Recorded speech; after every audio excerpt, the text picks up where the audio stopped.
Before we start, I would like to ask all participants to first register. Okay, please click the link at the chat window. Now, while you register, I will brief you on the schedule for today's event. Shortly at 4:10 p.m., we will invite our first speaker, Professor Joyce Shaw-Yi from Northumbria University, to give a speech entitled Co-Designing a Transcultural Peer Monitoring Program for Craftswomen and Social Innovators. At 4:40 p.m., we will invite our second speaker, Associate Professor Dr. Tariq Zaman from University of Technology, Sarawak, joining us to give his talk on upcoming PDC 2024 and workshop on participatory design in local contexts. And then at 5:05 p.m., before our closing ceremony, where we will have a quick photo session. Okay, we hope that exciting sessions that we have in line up for you will be fruitful and engaging. Now, before we start, I would like to give a gentle reminder to all participants to mute your microphone so that this event will run even smoothly. Thank you, everyone.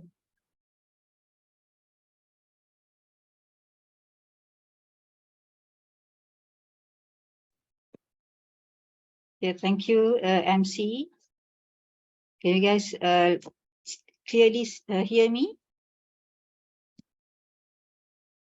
Yes, we can. Okay. So, Assalamualaikum and good evening to all participants, which basically here today to listen to our talk from our esteemed speaker, Prof. Joyce, and also Dr. Tariq. Okay.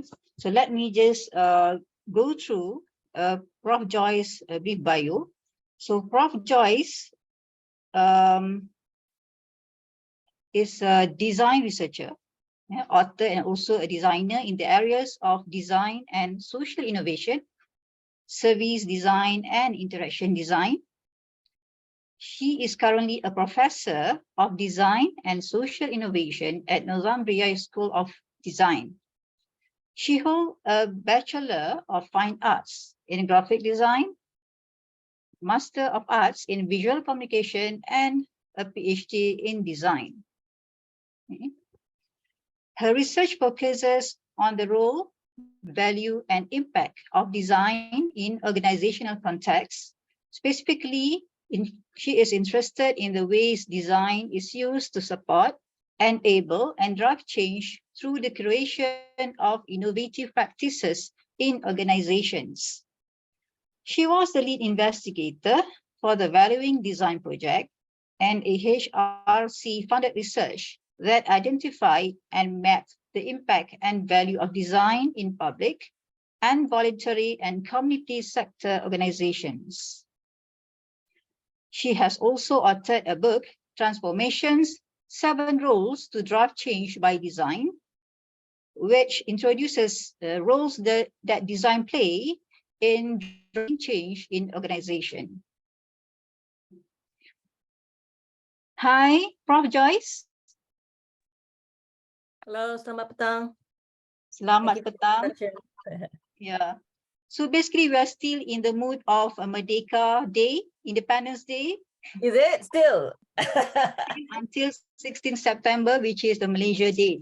That's true. That's true. Yeah. So how is the weather there in the UK? Are you in the UK? Yeah. Yes, I am up in Newcastle. We're in the northeast of England, so about 3 hours from London. Actually, we're having a what they call here an Indian summer, so it's actually very hot.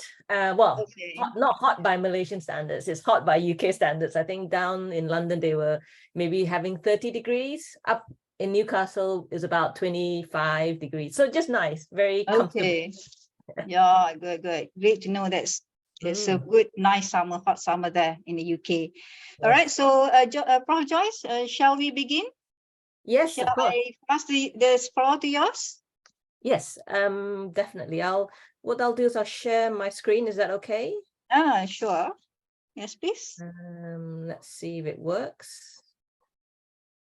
I hope that you can see my screen. Full Okay. screen? Yeah, great. Excellent. Okay. So thank you, everyone. As Professor Juliana so nicely gave me an introduction, so you hopefully know a bit of my background. What I'll do today is to share an example of a project that I guess we can frame as a participatory design from the work that I've done. And also at the end, I'll talk a little bit about my role as chair for the Artful Integrator Awards for the Participatory Design Conference. That's going to be happening in Cebu next year. So very exciting. Do let me know if you're interested in some of the work, get in touch with me. My email's on the screen. Yeah. So as maybe it wasn't clear in the bio, I am Malaysian, PJ Mali, and I studied graphic design, moved into digital design before they had courses in digital design, so taught myself that, and basically started to move into service design and social innovation. As a bit of my bio mentioned, my interest is really about how we use design to support and enable and drive social change through the creative practices in people, community, and organizations. In terms of what I designed, so my background obviously is in graphic design, so that was a very traditional designing things, and then moving to interaction design. I teach UI UX, but really what I actually am interested in, started to move more into that in the last maybe 15-20 years, was really about how do I, oh, sorry, I think there's a timer on my on my slide, which I didn't know, which is really about kind of opportunities, experiences, and social platforms to enable and support people to be creative. So part of the work, so the work that I'm sharing is based on a network that I co-created and co-lead with a colleague in Australia, in RMIT, Dr. Yoko Okama. It's called the Designing Entangled Social Innovation in Asia Pacific. It's a bit of a mouthful, but it's focused around what's happening, what are the kind of creative social innovation activities that are happening in Asia Pacific.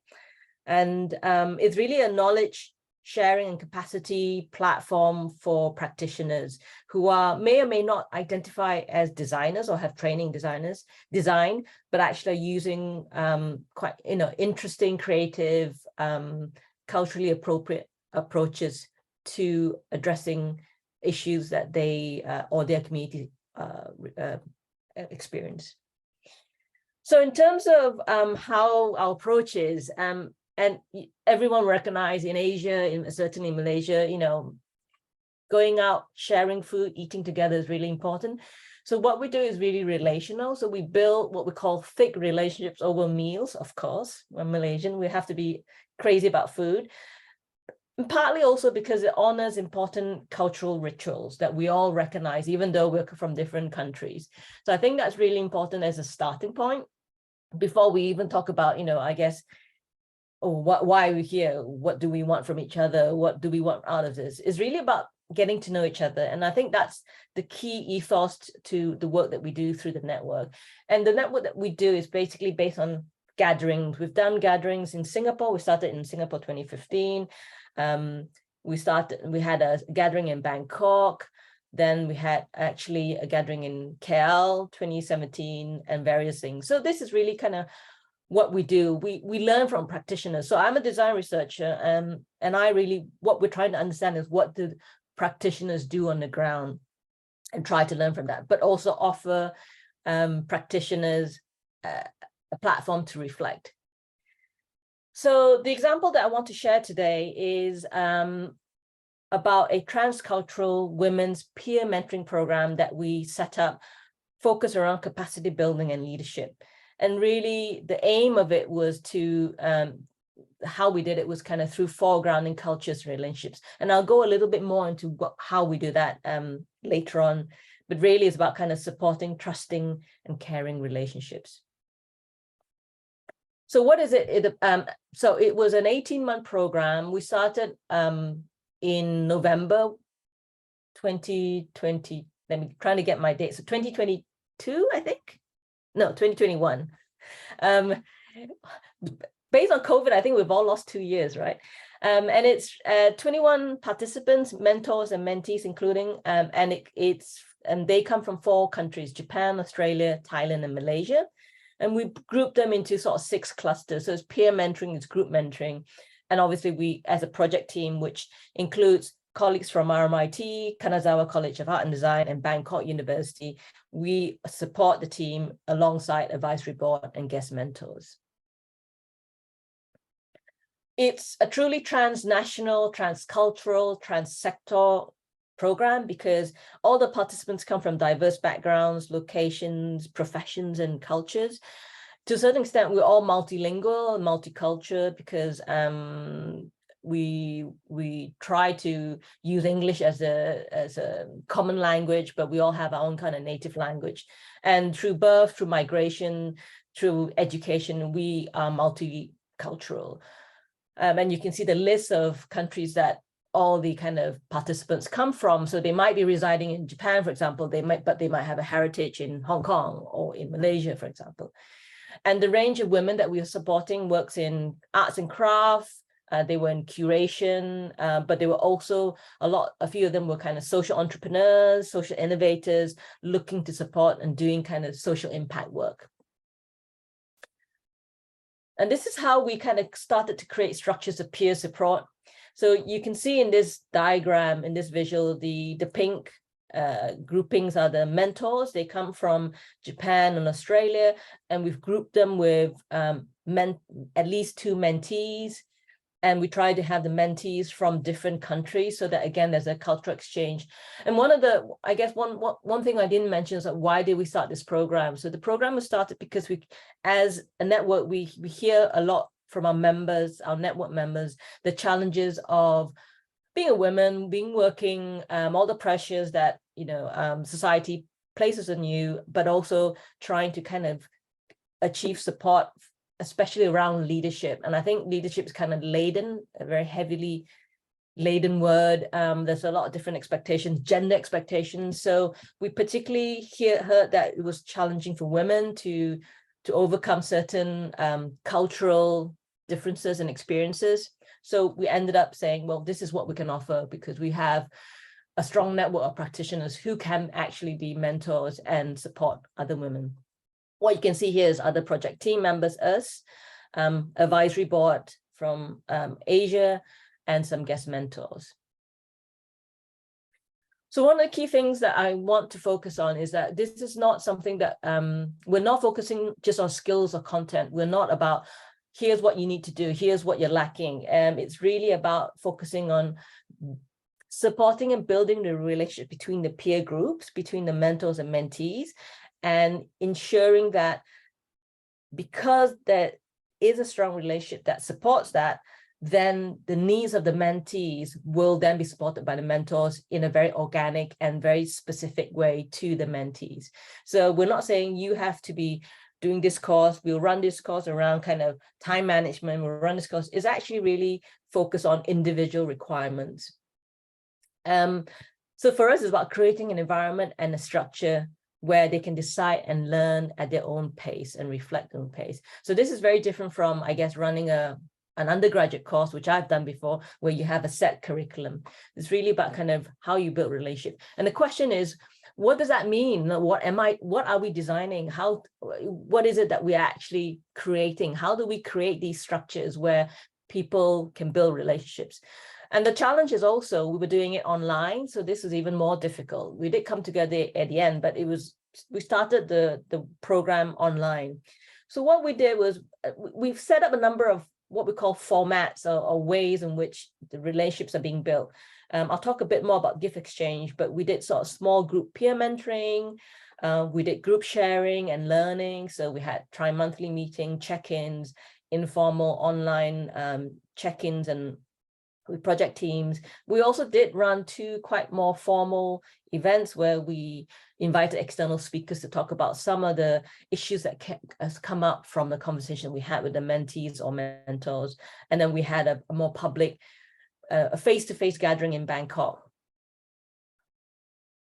So one of the things I wanted to focus on is how did we, I guess, start building those relationships. So firstly, the mentors were known to us from the network. We know them, we trust them, they know how we work. So we're inviting them to offer their expertise. So in a way, we already have some set relationships going. It's not completely new, but there were new relationships between the mentors and mentees. What we wanted to do was at the start of the program, we did what we call a gift exchange. So the program team started it off. We sent teas and snacks from our own countries and culture to someone we can pick on random, a few participants from that. And the aim is that this is done before the first time we come online. That is that when they receive these tea and snacks, our first conversation is so that we can make a cup of tea or a coffee and have the snack together. So we are almost breaking bread together, but it then allows conversation. So people from Australia were sending Tim Tams, which is a very popular chocolate biscuit. I was sending, I don't know how we call those, a Malaysian sweet with, the white rabbit sweet to someone in Japan because I love it. And it's a very particular sweet to Malaysia. You can get it in Thailand as well. But so I think it then was a starting point to almost signal to the participants, oh, this is very different. This is like, oh, it's not a formal program where you just say hello and then you keep to the formalities of that, but actually signal a kind of a generosity and warmth. But it also allowed us to then share, why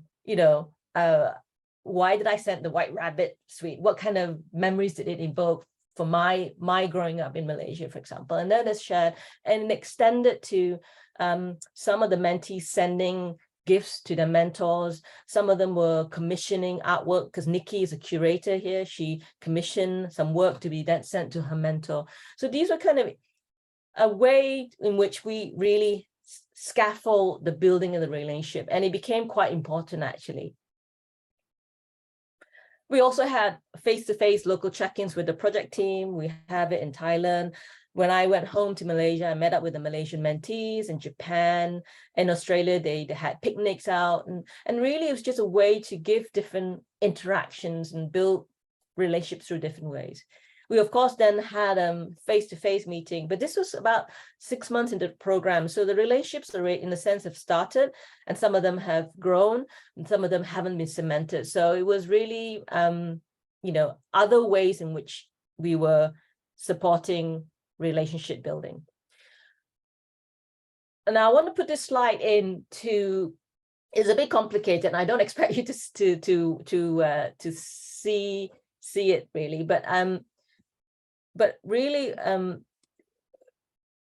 throughout the program, we had, in the project team, we had a series of what we call this a reflection and learning framework for ourselves as a project team. So how are we making it participatory? How are we listening to our participants and ensuring that they are heard? So we have these number of key principles, how do we build trust? How do we really enable participatory collaboration? How do we ground it in culture, time, and commitment, considering that, and I'll come back to it, a lot of the participatory design theory has come from Scandinavia. So it's quite an established form of theory, but it's very different in terms of assumptions around power, hierarchy, democracy, etc. It doesn't quite work in a different culture. So throughout that, we were asking a number of questions to make sure that we are attending to these principles. So here are some questions that are in the framework and how we've tried to respond to that. So one of the questions are, how are we respecting and attending to lived experience?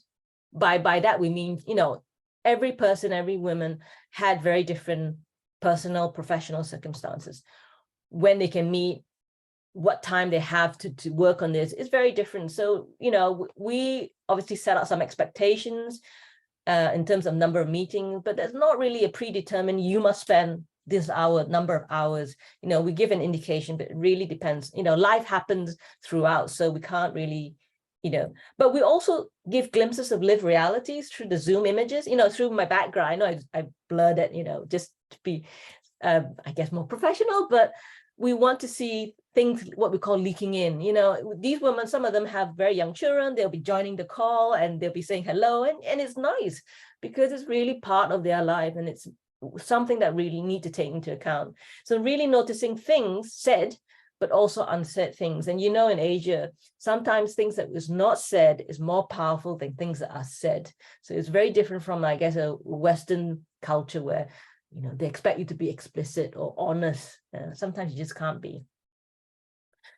We're also thinking about how are we creating safe spaces for reflection, learning, and being vulnerable and being able to critique. Because really this is not just about professional development, it's about personal development. It's trying to bring out, enable confidence in these women. And most of them are quite young, I guess. They're between, I guess, 25 to 30, 35. So they are kind of beginning in their professional lives, but still, you know, trying to navigate through social and structural barriers. So one of the things that we trialed before in a pilot was to actually start using more familial terms like auntie and nieces, like, you know, aunties, you know, as you know, in Asia, auntie is a form of honorific respect for someone older, or kakak, you know, older sister. So things like that, which some of the participants loved, and they feel, you know, it gives them that, but some say, oh, I can also, you know, I prefer more mentor-mentee, which is fine. And it's really about kind of giving or attending to, linking to what we're culturally respectful of and, you know, familiar with. I think that's also really important.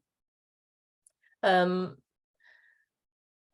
know, I guess one of the challenges to a certain extent of being online and distance, but sometimes also language barriers, how do we overcome that? Oftentimes if it's online, you only have one way of communicating, which is verbal. So sometimes we offer different, well, language-wise, sometimes it's key information. We have translation in Thai and in Japanese. We have other modes of communication. So sometimes while we meet, we ask them, do you want to make something? Do you want to knit? Do you want to be doing something while we chat? You know, do you want to be making dinner so we can have a chat around that? Also, when we met face to face, it doesn't have to be like just meeting in a very formal sense. It's like, I think the Australian group, they went out in the park and they started having different craft things that they can make while they chat. And it's very familiar to, in a way, women, they're very familiar to kind of, while they're doing work together, you are sharing. And that's a very, again, familiar cultural scene in a way. There's also this thing around, it's actually okay to not participate. So not everyone was able to attend all the meetings for various reasons. Now, sometimes we might, as project teams, worry. We say, oh, they're not being able to come, you know, is it because the timing wasn't right, or, you know, they're not engaging? And actually, we got to a point where it's probably offering a choice not to participate is also okay. You know, they have their lives. As long as we know they are gaining as much as they want to from the program. So online, for us, is not always seen as a negative, but allowed us to offer different kinds of explore different ways of supporting through the online format, but also we had face-to-face format too. So I guess, yeah, so what we achieved. So this is really just a brief overview. We've got so much insight and research coming out of it. We're still in the process of writing up papers. We've kind of finished officially in June this year, but these are some of the, I guess, quotes that we've gleaned from the mentees themselves. So it takes time. So 18 months is quite long, but that's what is needed to really build thick relationships. And a lot of the relationships still carry on. So we have a WhatsApp group that's still happening. People are sharing their achievements, their reflections, their sharing. And some of them also reflected, I feel looked after, which is really important for us. There's a sense of care and safety in that. They feel seen, as in they are recognized as individuals, not just as one of other cohorts in the group. They don't feel alone. They feel there's a good camaraderie, not just between the mentees themselves, but also with the mentors. Some of them are still talking to the mentors and asking for some advice. And this is a kind of a Japanese sharing, like, she's my senpai. So not a sensei, as in someone who's, you know, obviously much more experienced, but senpai is someone still experienced, but less so in a way, kind of like beginning to bridge that knowledge gap. So it's a really nice reflection on that. If you'd like to know more about what we did, I'm not sure you can sort of see I'm not sure, I hope the QR code works, but if it doesn't work, let me know. But these are, you know, most of the women and men involved. So it's not just, you know, we had men in our group and our project team supporting. And I think it's really important to say it's not just women only, but it's, you know, I guess that gender-focused mentoring is really helpful because it does overcome some of the challenges around mixed mentoring. Yeah, please do get in touch with me. We're still trying to learn a lot more around this approach, what I would frame a relational approach to designing a mentoring program. So really, that's kind of what I would like to share about as an example. And then switching and putting my other hat on is that in relation to that, so we're actually trying to write papers to submit to the Participatory Design Conference that's going to happen in Cebu, Sarawak next year. Dr. Tariq, who's coming after me, will talk a lot more about it. But the Participatory Design Conference, it's really exciting. It's the first time it's going to be in Asia. And we really want to support that, you know, from the Asia Pacific side. I'm chairing a small part, which is the Artful Integrator Award. I have a very nice role in that. It's really about calling and inviting nominations for projects, for groups that recognize achievements in the area of participatory design, specifically information communication technologies. So the point is that it's not aimed at individual award, but it's actually aimed at a group or organization, a team that's working together. So we're interested in projects, initiatives that focuses specifically about growing new, and in this PDC 2024, specifically on initiatives that grow new alliances with research communities, stakeholders, and practitioners. Really, that's, you know, the essence of participatory designing. You know, it's not just expert designers going away, taking some user needs and then doing something and then coming back. It's really collaborative. And in the aim of these projects are kind of to enable structured exchange to inform changes. There's still a long deadline, but it's good to start thinking about it. It's 29th of April next year. And the recipient of the award will then receive for one representative to attend PDC, covering conference registration, travel, and accommodation.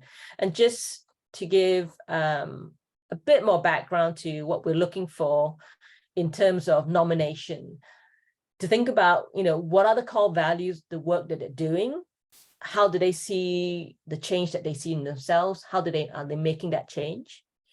Specifically, think about the kind of participation that the work enables, encourages, or build, and how do they do it in a sustainable, ethical, and just way. It's also, you know, interesting to think about whether it's only done for designers' participation or for both of the participants. The third one is a little bit more difficult to describe or define, but, you know, how do they see the work as artful? Why is it interesting? Why does it deserve recognition? And really focus on, well, does the work propose different forms of participations? And I won't say new. In a way, new is, you know, it doesn't have to be new forms, but I think particularly because this is the first time it's in Asia, how does it encourage different forms of participation that is very culturally specific? And I hinted a little bit about, you know, where PDC as an academic discipline and as a practitioner disciplines come from, from the design of democratic technology in Scandinavia in the 1960s and 70s, they have very different value systems. Their understanding of participation is that everyone must join, everyone has to join and participate, and it's an expected participation. And this idea of hierarchy, there shouldn't be any hierarchy, we should be flat and equal. Some of it doesn't quite fit, or it needs cultural adaptation. So I'm interested in, well, actually, what does participation mean in an indigenous community, in an Iban community, for example, or what does that might mean for an urban Malaysian community, etc. So I think that's really interesting, and I think that's why it's so exciting to have PDC in Cebu next year. So I'd like to end on this note, and and hopefully have any questions that you might be interested to chat about. Okay, Prof. Joyce. So let's hold on the question and Q&A session. I would like to welcome Dr. Tariq first to the floor. So we will have Q&A after Dr. Tariq's presentation. Yes. So no problem. I would like to welcome Dr. Tariq, the Associate Professor, Dr. Tariq Zaman from University Technology of Sarawak. Okay. So basically, his research interests include indigenous knowledge management, governance, community-based co-design, ACI, rural ICT, community informatics, and also ICT for development. Okay, so he has really a handful of projects going on, very actively contributing to the participatory design community. Okay, so I would like to welcome Dr. Tariq to basically present his talk. Yes, please, Dr. Tariq, are you there? Yes. Yeah. Thank you, Diana. I'm good. So it means that everyone can hear me once you responded, right? Yes, we hear you. Okay, let me share my screen then. So, of course, first of all, thanks Joyce for a wonderful talk, and very interestingly to giving us a local taste of participation from Asian context. So going back to it's really a privilege to be here with the Fusion team. This is the second year of mine. So once again, thank you very much, the Fusion team, to invite me. Previous year, I talked about our project that we are doing in this part of the world. This year is, of course, the opportunity to share with you all about Participatory Design Conference and some of the activities that we are doing to prepare us or to get more motivation, mobilization for from the local community, research and development community to get in touch with us or come and join us in Participatory Design Conference next year. What Joyce mentioned, this is the first time happening, the Participatory Design Conference in Asia and in Malaysia, and of course in Sarawak. If you need to know more details about actually Participatory Design Conference specifically for 2024, we have the website pdc2024.org. If you want to know more about Participatory Design Conferences which happened previously, there is a website for that which is called pdcproceedings.com, something like that. If I give you a very quick somehow, because I know that the Fusion community is also somewhere in border of information system HCI, and sometimes we are really trying to find our space with technologists and computer scientists, where we struggle usually in terms of our positioning and our identity. And Participatory Design Conference is also, the Participatory Design community is also that brings usually the users and the designer together to participate in designing the products, services, and processes. Going back to the history is specifically for the conference, it's happening from 1990s. It's a biennial conference. in different part of the world. Happened a very well-established conference. Last year it was in the Newcastle where I also met with Joyce, and yes, of course, it happened in Australia before in the Pacific side, but in Asia it never. So let me go now in terms of the publications for the PDC is an SEM on a SEM digital library. And these are some of the figures that you can see in terms of the acceptance rate for the full paper, an exploratory paper. But if I give you in the graph for the last 3 participatory design conferences, the full paper is for 2022 was 27%. And then the exploratory, which we also call short paper, I will talk a little more about it later on, it is 38%. That was the first time that exploratory paper somehow, for our understanding, or short paper somehow has were having a good chances of acceptance than the full paper. The other year was a challenging one for the short paper or exploratory papers.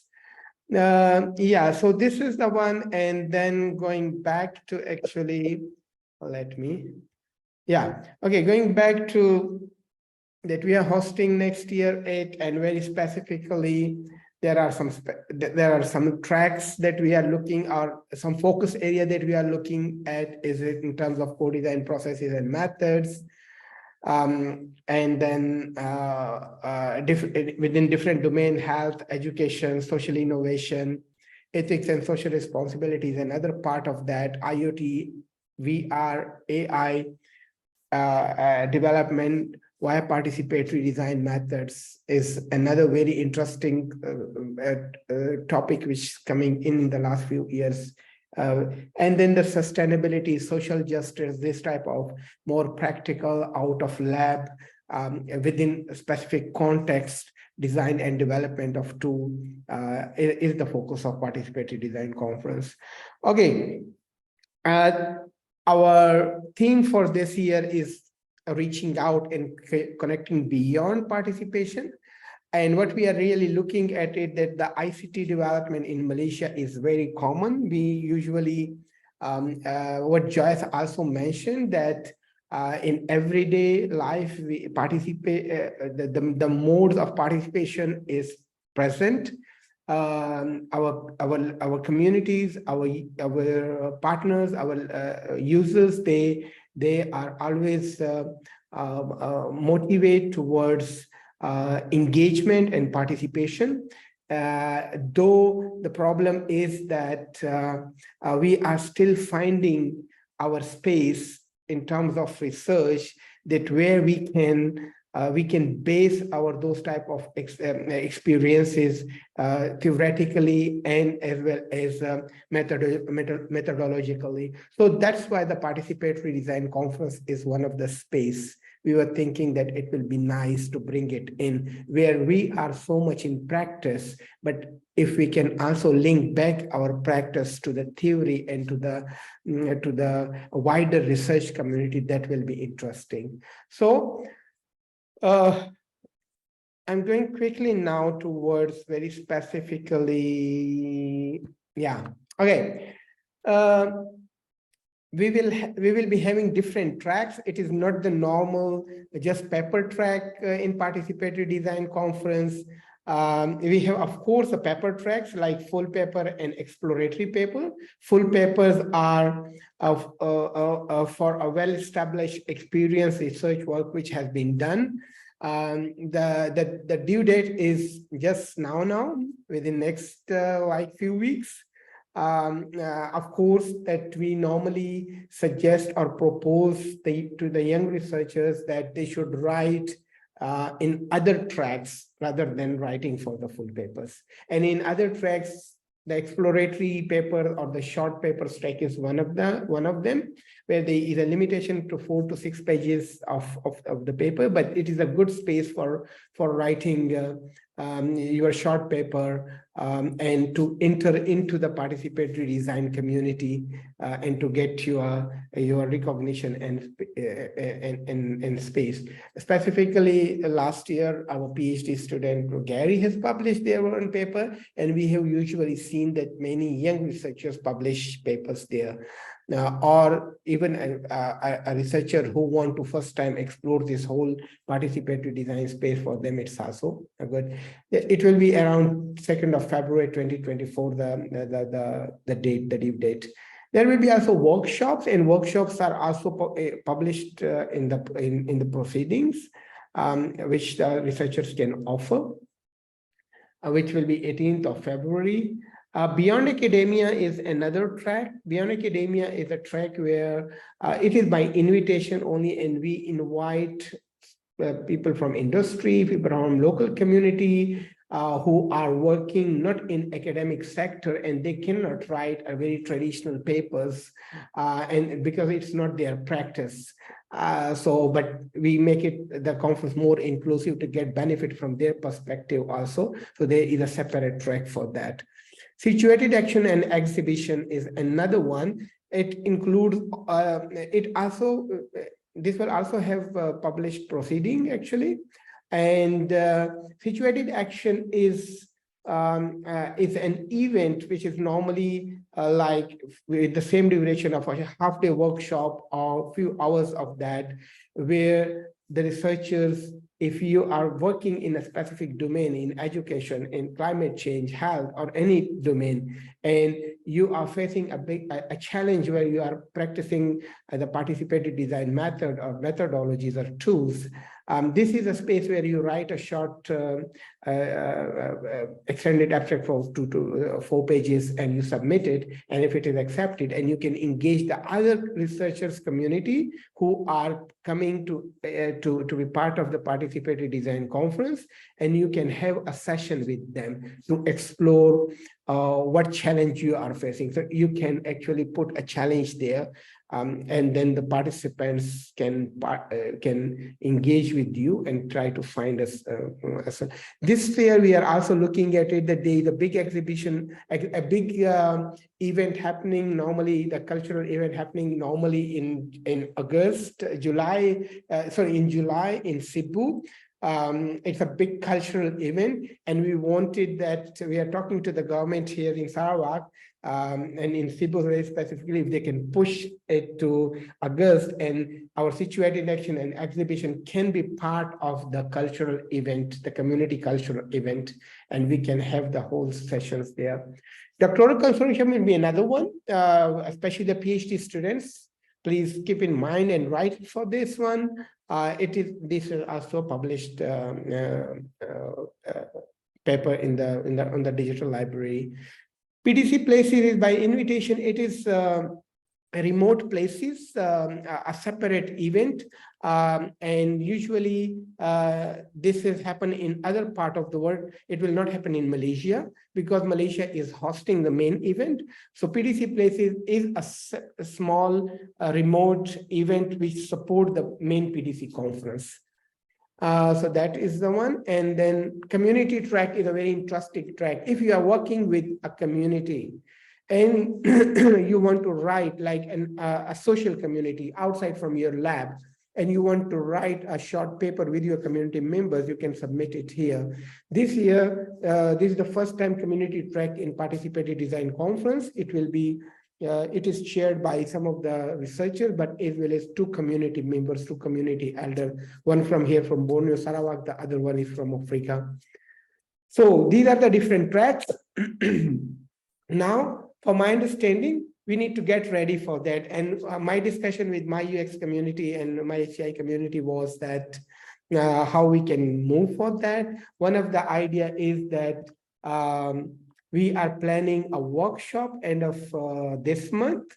And that workshop is some sort of a capacity building, sharing, that if you are interested to write for PDC conference, what you can do is, and you are not sure that how you can refine your paper. You need some feedback on your paper, on your endeavors. You need some guidelines. So this is a workshop for that.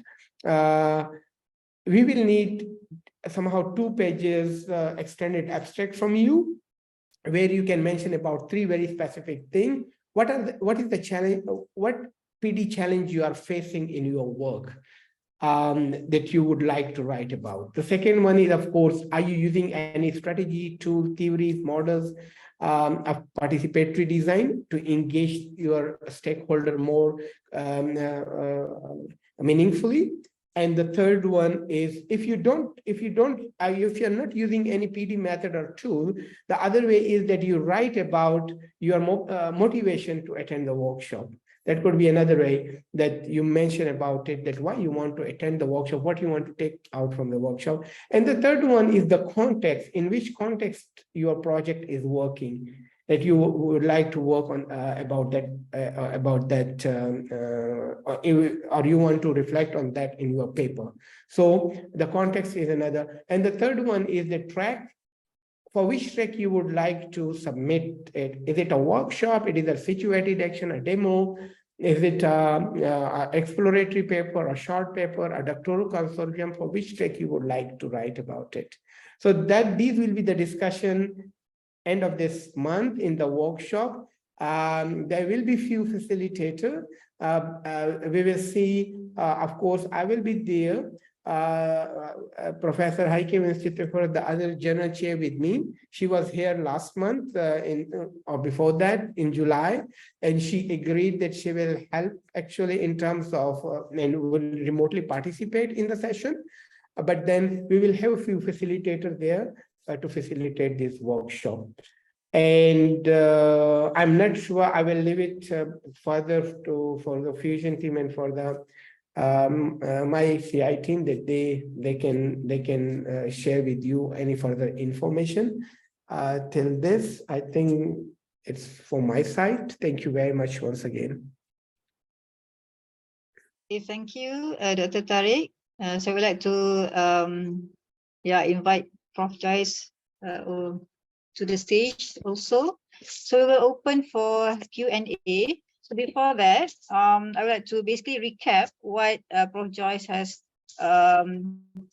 basically spoken about. So basically, number one, so over coffee or tea and white rabbit, we build relationships.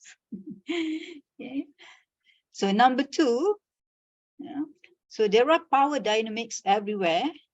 Okay, so so the relationship that we build, perhaps over something like not necessarily presence, but also the communication of silence is also another another participation as well. Okay, so I would like to invite all participants, if you have questions, please raise your hand, or you can basically write on the chat box as well, so that we can pick up your question. Okay, anyone?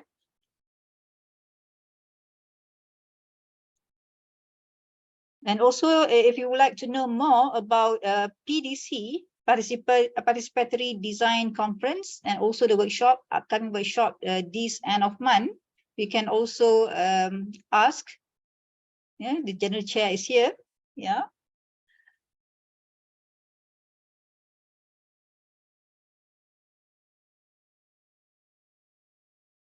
Okay.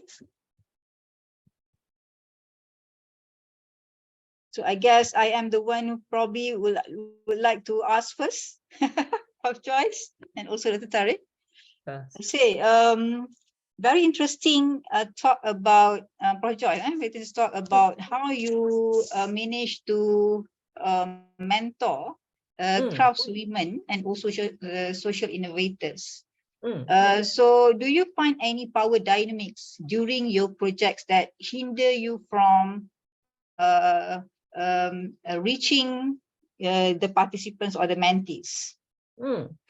Yeah, so we have a few examples, I guess. There was one where we paired a Japanese mentee with a Japanese mentor, but the Japanese mentee was like just a recent graduate, a master's recent graduate, with a Japanese artist that is quite established, that I think we feel was established, but not like a superstar.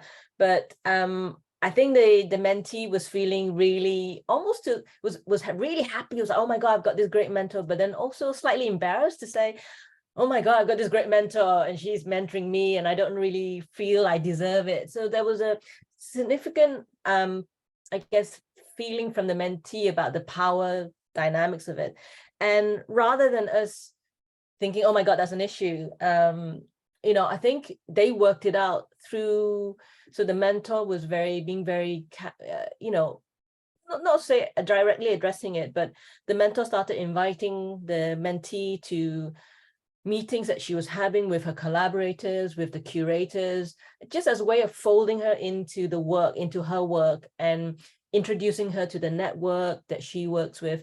So it's not through by telling her what she needs to do, but actually by engaging with her and working with her. And that helped build the confidence. And I think respecting that is important, and that if we try to assume a lot of, I guess, Western understanding of power dynamics, like, oh no, we need to flatten the hierarchy, we need to flatten it, right?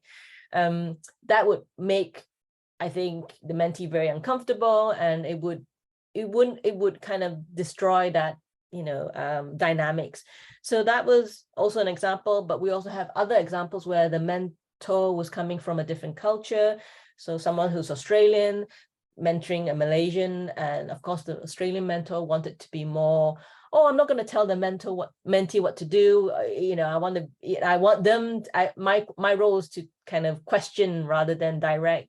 But then they also recognize that sometimes it's important that that's the expectation, the cultural expectation. So for us, it's about respect in the hierarchy and working with that. So, and that's why we were using like auntie and nieces. So to recognize there is a differential. Of course there is, you know, the whole point of mentoring is that, but it's how we see that and how it's expressed culturally. And there were also a little bit of, you know, cultural understanding of what mentees or mentors were expecting, and then trying to realign that. But for us, that wasn't so much of a problem, because we started from the point of view of, let's just get to know each other as people, as persons. And then there's always a respect. I know you have that level of experience and knowledge, and I would like to tap into that.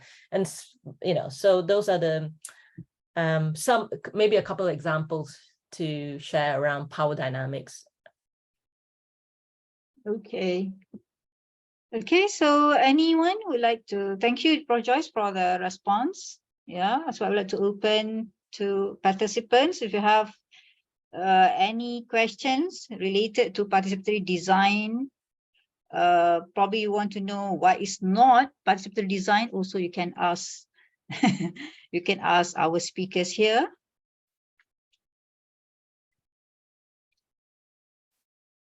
Yeah, anyone? Probably are still digesting.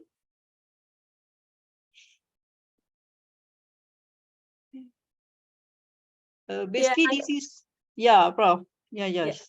No, and I'm sure Dr. Tariq will have more interesting, insightful points on that. But I think what will be really interesting if we get contributions from the community is to think through, what does it mean from a Malaysian point of view to think about participation.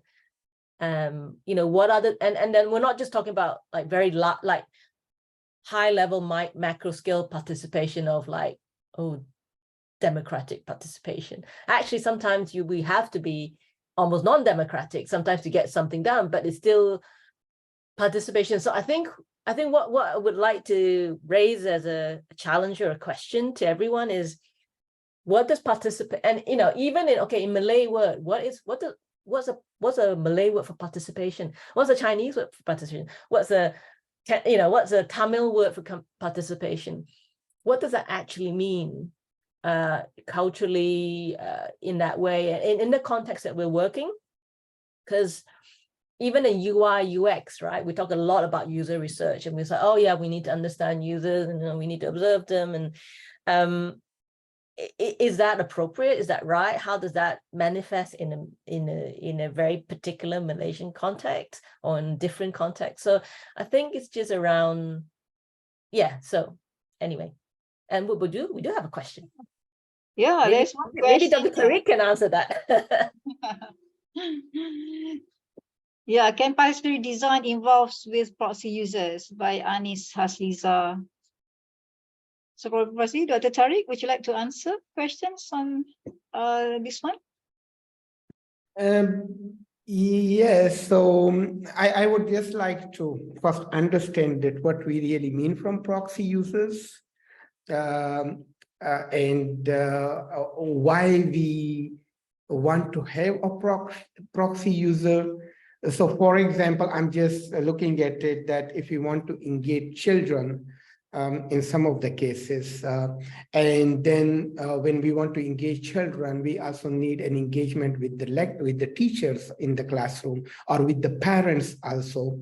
So now in that cases are that their engagement or their participation is important. Of course, on one side is the ethical side of the whole case, that the ethics will not allow us to directly, in some cases, engaging with the children unless we follow the standard and whatsoever, and the standard gave the spaces to the engagement with the teacher and then the parents also. So in that case, of course, they could be a part of the process, of the design process, and they have a very strong say in that. And without them, designing will not be an easy job. For example, if I give you a very example that during COVID, we were working with the school children, and then these school children were from Malaysia, Namibia, and Finland. And in these cases, the teachers were part of the whole design of the whole project and different event. They have their role in terms of planning the session, in terms of executing the session along the designer and the researchers and the children. So yes, of course. Okay, we have two more questions. So hopefully the question answered, the answers basically have satisfied Anis. All right, so sorry, we would like to take one more.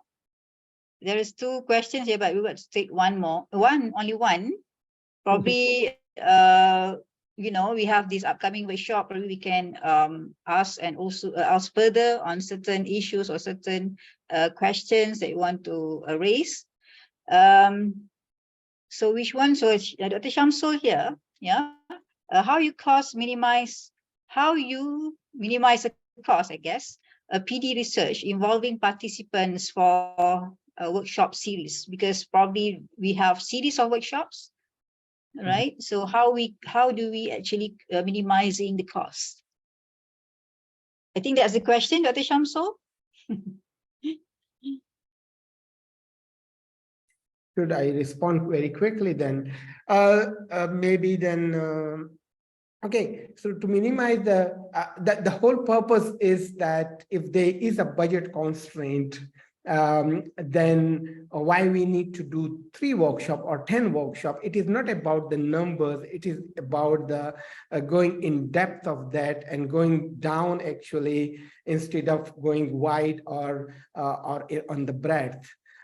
So we have the sessions, even we publish paper, or we can read paper from many where there is only one workshop done, but the contents are rich. There is a background on that. The planning has been done very intensively. And then the second part, I will be very much focused what Joyce mentioned about the relationship model, that in many of these projects, actually budget is not the only part. If you have a strong relationship, you can work it out. The project that I once mentioned with that Tri-School project, we have published many papers from that project, the Namibia, Malaysia, and Finland.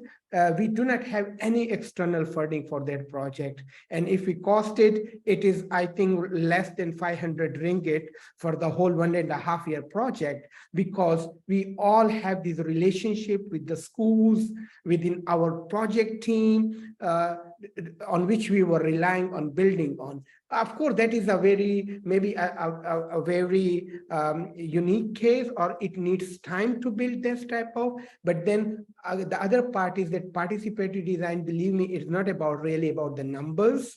It is much more about the quality, about the depth, how much depth you are, so that are the most important part of the whole thing. Yeah. And to Jonathan, of course, I will reply him on the Facebook also later on this case. Time limitations here. Yeah. Yeah, there's a very interesting question, Jonathan. But I guess the time is already up. So please don't go yet. We have one more session, a photo shoot session. I would like to pass this to MC. Would you like to moderate the photo shoot? So thank you again, Prof. Joyce, and also Dr. Tariq and all participants. So let's write a paper on PD and see you on the 30th of September. We will keep you updated on the abstract submission and all over our Facebook. Thank you very much. Over to you, Nazrin. Okay, thank you, Dr. Juliana. Now, ladies and gentlemen, as we bring our Fusion 2023 to an end, I would like to invite all of you for a short photo session. Okay? Now, please turn on your cameras, everyone. All cameras on. Don't forget to smile.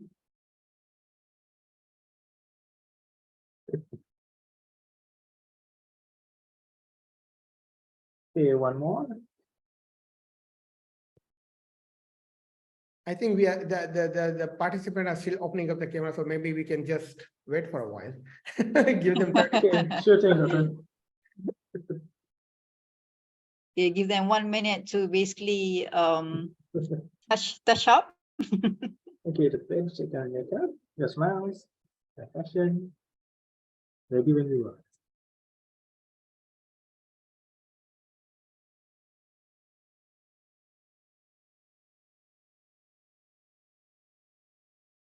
Okay, just a bit more.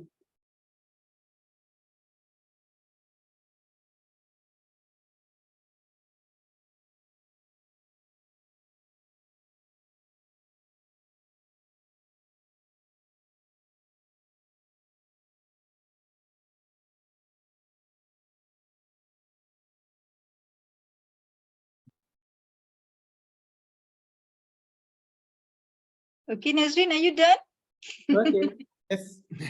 also we get a bit more, but okay, thank you, everyone. Yeah, we keep smiling, you know. So we have Okay. one more day tomorrow, right, Nazrin? Yes. The whole day will tomorrow. be- Yes, Okay. tomorrow from 8 a.m.